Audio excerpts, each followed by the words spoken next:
Hello everyone. तो ये है anything and everything about periodic table का पार्ट 6। इसमें हम पढ़ने वाले केमिकल रिएक्टिविटी ऑफ एलिमेंट्स। देखिए, ये टॉपिक बहुत इंपॉर्टेंट है क्योंकि पीरियोडिक टेबल में जो है according to the periods and groups the chemical reactivity change. मतलब अगर ये पीरियड है और ये पीरियड है तो दोनों पीरियड्स की केमिकल रिएक्टिविटी अलग रहेगी। ये ग्रुप है तो दोनों की केमिकल रिएक्टिविटी अलग अलग रहेगी। तो पहले समझना ज़रूरी है कि केमिकल रिएक्टिविटी को हम कैसे समझ सकते हैं। So the rate at which an element reacts with a compound और other element is called reactivity और we can say chemical reactivity. इसका मतलब ऐसे समझिए, अगर दो टाइप्स के मेटल्स हैं और उनको वाटर, एयर, मॉइस्चर वगैरह और सारी कंडीशंस प्रोवाइड की गई जिससे रस्टिंग होती है इक्वल अमाउंट में, तो किस में जल्दी रस्टिंग होगी? जिसमें जल्दी रस्टिंग हुई वो ज़्यादा केमिकल रिएक्टिव है, जिसमें कम रस्टिंग हुई वो कम केमिकल रिएक्टिव है। सो और एक चीज़ है, ये बात याद रखिए कि जिस एलिमेंट के वैलेंस इलेक्ट्रॉन सबसे कम होते हैं उसकी जनरली रिएक्टिविटी ज़्यादा होती है। तो कैसे, तो हम सब देखेंगे अभी। सो मेटल्स के केस में देखिए, the chemical reactivity increases when we move downwards towards the और across the group in metals. देखिए मेटल्स कैसे, तो मेटल्स कौन कौन से इसमें होते, तो ये देखिए, first, second, third means 13th है यहाँ पे, 14, 15, इतना ही याद रखिए ज़्यादातर। तो और ये ट्रांजिशन मेटल्स अलग, तो इन्हें ज़्यादा ध्यान में ना रखें क्योंकि इनकी जो केमिकल रिएक्टिविटी है वो अलग होती है। मतलब वो कम रिएक्टिव होते हैं, जैसे कि AU, AG मतलब सिल्वर, गोल्ड एंड ऑल। तो याद रखिए, अगर हम ग्रुप नंबर 1 अगर इसमें नीचे नीचे जाते जाएंगे तो याद रखिए मेटल्स की जो रिएक्टिविटी है वो बढ़ते जाती है। क्यों, तो अब इसका रीज़न समझिए। तो देखिए, मेटल्स लूज इलेक्ट्रॉन, जैसे कि आपको पता है क्यों, क्योंकि मेटल्स के जो लास्ट शेल में होते हैं वो या तो 1 या तो 2 या तो 3 वैलेंस इलेक्ट्रॉन्स होते हैं जनरली, राइट। तो इस कारण क्या होता है, वो लूज करते इलेक्ट्रॉन, क्योंकि उन्हें 5, 6, 7 इलेक्ट्रॉन्स गेन करना मुश्किल होता है, इसलिए वो या तो एक अगर वैलेंस इलेक्ट्रॉन हुआ तो उसे लूज कर देते हैं, जैसे कि इन केस में। तो क्या होता है, अगर हम नीचे नीचे जाते जाएंगे तो केमिकल रिएक्टिविटी मेटल्स में बढ़ते जाएगी। जैसे कि अगर सोडियम है वो लिथियम से ज़्यादा रिएक्टिव रहेगा, पोटेशियम सोडियम से ज़्यादा, रूबिडियम पोटेशियम से ज़्यादा, सीजियम रूबिडियम से ज़्यादा, फ्रेंसियम सीजियम से ज़्यादा। समझ रहे हो ऐसा क्यों होता है? तो अब इसे समझिए।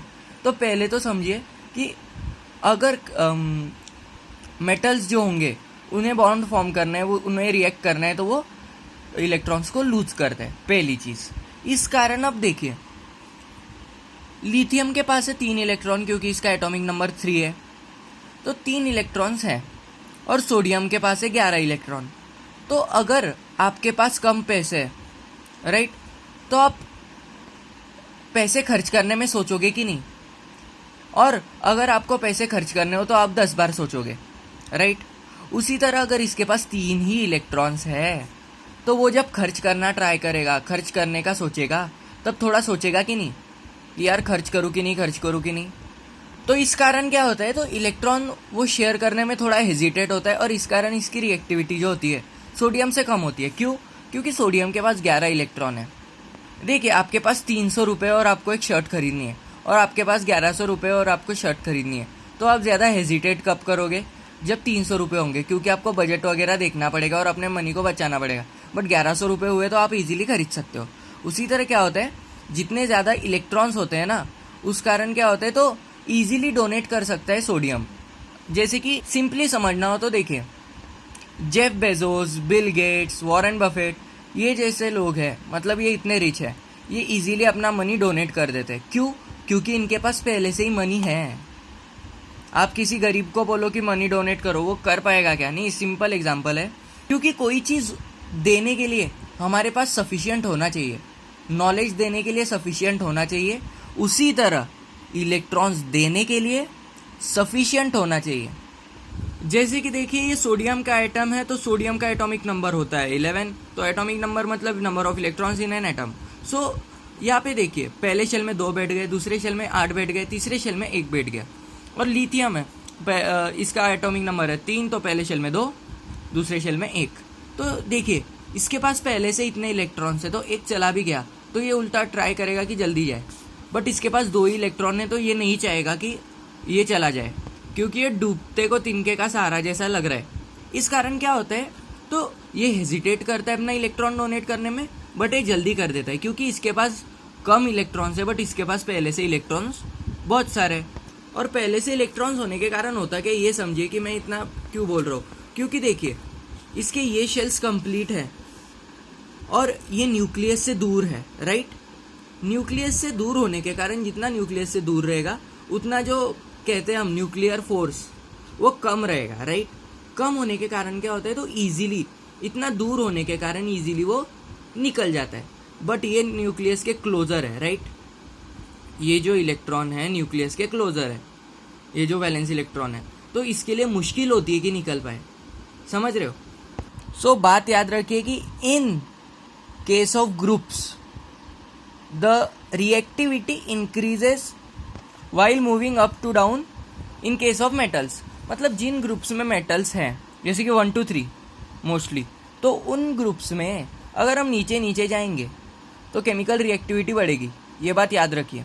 फिर से एक बार स्टेटमेंट को सुनिए, when we move towards up to down across the groups in which metals are present the chemical reactivity increases. But आप एक चीज़ ऑब्जर्व करना, केमिकल रिएक्टिविटी में सबसे रिएक्टिव मतलब रिएक्टिविटी सीरीज जो होती है उसमें सबसे रिएक्टिव पोटेशियम दिया जाता है, बट रूबिडियम उससे रिएक्टिव है, सीजियम उससे रिएक्टिव है, फ्रेंसियम इससे रिएक्टिव है। हम ये कह सकते हैं कि नहीं, क्योंकि according to the logic and scientific explanation हम कह सकते हैं क्योंकि इसमें ज़्यादा इलेक्ट्रॉन्स है, इसमें भी है, इसमें भी है, बट ऐसा नहीं होता। क्यों? इनको रिएक्टिविटी सीरीज में क्यों नहीं इंक्लूड किया जाता, तो इसको समझिए। क्योंकि पहले तो ये रेडियो एक्टिव होते हैं, ये बात याद रखिए, इस चीज़ को इम्पोर्टेंटली याद रखिए, ये रेडियो एक्टिव एलिमेंट्स होते हैं और इसके कारण क्या होता है, इनका जो हम कह सकते हैं एटॉमिक मास होता है वो भी बहुत ज़्यादा होता है, इस कारण इन्हें रिएक्टिविटी सीरीज में इंक्लूड नहीं किया जाता, बस ये बात याद रखिए। सो एक बार फिर से देखिए, फ्रेंसियम की सबसे ज़्यादा, फ्रेंसियम से कम सीजियम की, सीजियम से कम रूबिडियम की, रूबिडियम से कम पोटेशियम की, पोटेशियम से कम सोडियम की, सोडियम से कम लिथियम की। क्या? तो केमिकल रिएक्टिविटी। अब इसमें भी वैसा ही है, देखिए इनमें कैसा है, कैल्शियम की ज़्यादा होगी मैग्नीशियम से, मैग्नीशियम की ज़्यादा होगी बेरिलियम से। जैसे कि अगर आप देखोगे तो केमिकल रिएक्टिविटी सीरीज में भी क्या है, potassium, sodium, calcium, magnesium, right. तो कैल्शियम की क्यों ज़्यादा है, क्योंकि वो नीचे है मैग्नीशियम से।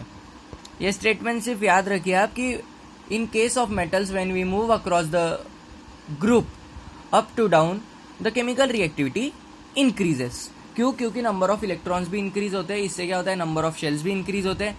नंबर ऑफ शेल्स इंक्रीज होने के कारण जो न्यूक्लियस और लास्ट इलेक्ट्रॉन में उनका डिस्टेंस इंक्रीज हो जाता है, और डिस्टेंस इंक्रीज होने के कारण फोर्स जो होता है वो कम लगता है। फोर्स कम लगने से क्या होता है, तो वो ईजिली अपना इलेक्ट्रॉन डोनेट कर पाता है। आसान भाषा में कहूँ तो ज़्यादा इलेक्ट्रॉन्स होने के कारण क्या होता है, तो वो ईजिली इलेक्ट्रॉन्स डोनेट करने लगता है। तो ये तो हो गया रिएक्टिविटी रिगार्डिंग मेटल्स कि ग्रुप 1, ग्रुप 2, कभी कभी ग्रुप 3, तो इनमें होता है। बट ग्रुप 17, 16 इनमें क्या होता है, मीन्स जो ग्रुप्स हम कह सकते हैं नॉन मेटल्स के होते हैं, उनमें क्या होता है, सो उनका आप समझिए, उनका कंप्लीटली उल्टा होता है जी। अब कैसे, तो देखिए मेटल्स की रिएक्टिविटी किस पे डिपेंड करती है, हमने देखा कि number of electrons present in them and number of valence electrons present in them, because they lose electron. मतलब जितने ज़्यादा इलेक्ट्रॉन्स उनके एटम में प्रेजेंट रहेंगे, चांसेस है कि उनकी रिएक्टिविटी उतनी ज़्यादा रहे।